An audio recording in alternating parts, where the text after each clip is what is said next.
there were two questions that came in. One was, what are my favorite lifts and why? Because I wasn't so detailed last night, maybe because I was drinking. And the other one is, which was very funny, is why am I always talking in the gym and not showing you guys my workouts? The first part to that is, well, the reason why I'm not showing you guys my workouts is because I'm sensitive. Maybe I'm oversensitive, but you know, millions of you around the world, millions and millions of you around the world can't get to a gym.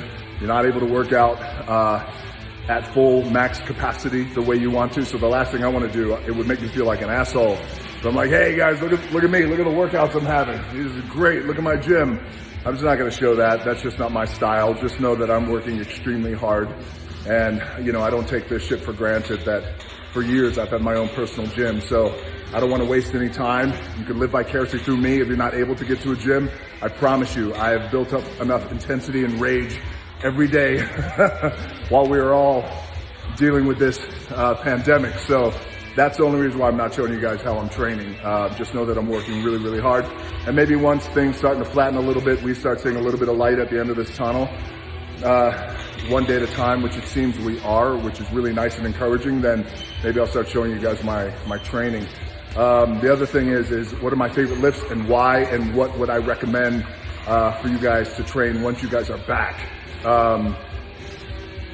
The second part to that answer, you know, really that's up to you. My favorite lifts in the gym, honestly, it's everything. You know, I learned at a very early age to make sure that I was training full body always, and you know, never wanted to be the kind of guy who only trained upper body or only trained my chest or my arms and neglected my legs, or just trained my arms and nothing else. You know, because also you don't want to get put in a position where, because your body, your muscularity and your structure, it's all chain linked. So you don't want to be in a position where you're training, you know, a body part consistently very hard, neglecting others, and then that body part is compensating, the other ones are compensating. Before you know it, you've got a body that looks kind of out of aesthetically not pleasing, but more importantly than the aesthetics and the optics of that, as you get a little older, it's just not healthy, because that's how you start getting injured and getting hurt. What would I recommend? So, but my favorite, not only full body, but in particular, I always make it a point to make sure that I'm really training my lower body, my quads, my hamstrings, glutes, my calves. A lot of dudes, we get a bad rap because they only want to train their upper bodies. Boys, don't neglect your lower body. It's the most important thing you could do, because when you train hard, especially if you're training legs hard and you're doing squats, whether they're heavy squats or squats for the burn at the end of your workout, the lower body, when you train it hard, it's the biggest muscle that you have, basically the biggest muscle group that you have that requires the biggest output of energy. And you stress your entire body, your adrenal glands, you stress everything in your body, your brain, everything gets stressed. But if you train right, everything gets stressed in a great way. So if you're looking to lose weight, that's a good way to lose weight, is to make sure that you're focusing on your lower body too. And so I just always loved, you know, training my lower body because it's our anchor. And these are my wheels. You only got one set of wheels.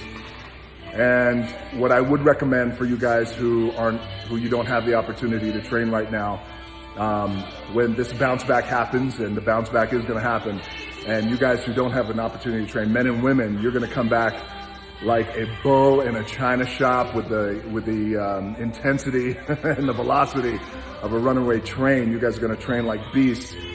What I would recommend now, and it's what I'm doing too, even though I still have the opportunity to train, is just take inventory of your training, take inventory of the goals that you've already reached, the goals that you didn't, the goals that you want to in the future, because the gyms are going to open back up. You know, you never know, maybe a month, maybe 6 weeks, I'm not quite too sure, maybe earlier for some of you guys around the world, as we're experiencing some flattenings of the curve and seeing some really good things around the world. So I would do that. I would start writing everything down. If you have a whiteboard like I do, I write all my shit down on a whiteboard. If you don't have that, just write it down, your notebook, paper, whatever it is, or in your phone, type it in your phone. But I would take mental inventory on everything you have going on in terms of your training and where you want to see improvement, what your challenges are, and also embrace the wins, the big wins. If you had some big wins already in 2020 and you made some great gains, great, embrace it, and let's build from there. So thank you for your questions. I appreciate it.